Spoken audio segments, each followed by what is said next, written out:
So I don't necessarily claim to know all of the real mechanical names for the components on this come along. So I'm going to make some of this up. I hope it's close enough to be helpful. But a come along is a hand-powered winch. You can see the little cogs or teeth on that gear that create a gear around the outside of that spool. Sort of a windlass, kind of. This is one of the pawls that engages the winch. See that? And this is the pawl that catches it. See that? Every time we gain some ground, it holds it in there. And then I can drop back and regain another setting and go ahead. See that? Now I have this rigged right now with a single purchase. That is, the line goes straight to the load. There's a little pulley down there, and I'm going to rig a double purchase in just a minute to show you that mechanical advantage. But first I'm going to show you how loads are released. See this little spring? This changes the primary operation of this pawl. When it is in this position, this pawl is wanting to engage with the winch. When you flip that spring over, it holds that pawl up so it's wanting to disengage with the winch. This is the position when you're releasing the load.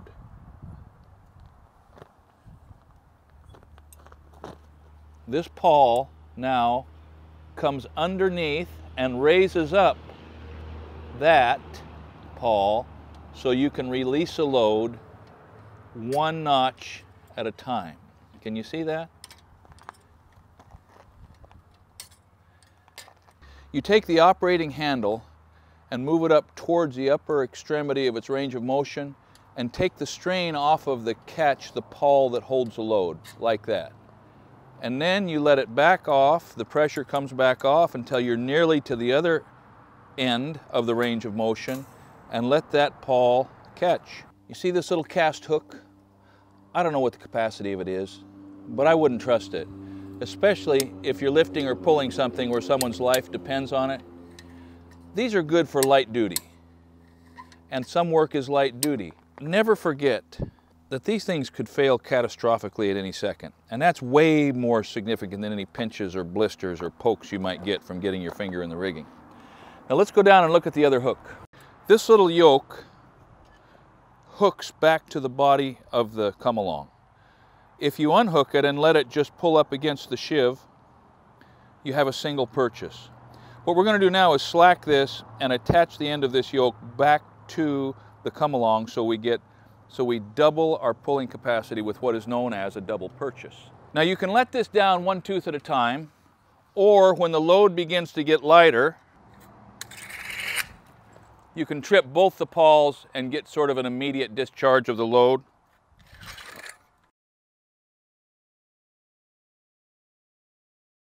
So as soon as you set up a double purchase, which is running your active line over a hanging block, 1 foot of rewind or retrieval on the winch only gives 6 inches of retrieval on your load. That's because X distance here translates to 1/2 X distance at that point.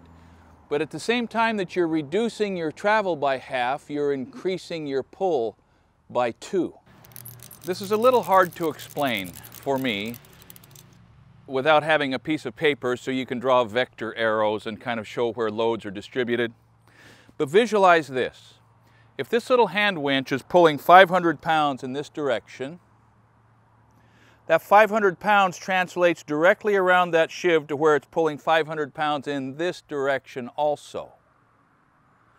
Which means that it's resisting 500 pounds right here and 500 pounds right here on both sides of this line, at both points of attachment. So 500 plus 500 equals 1,000 pounds right here. Watch what happens to this little tree.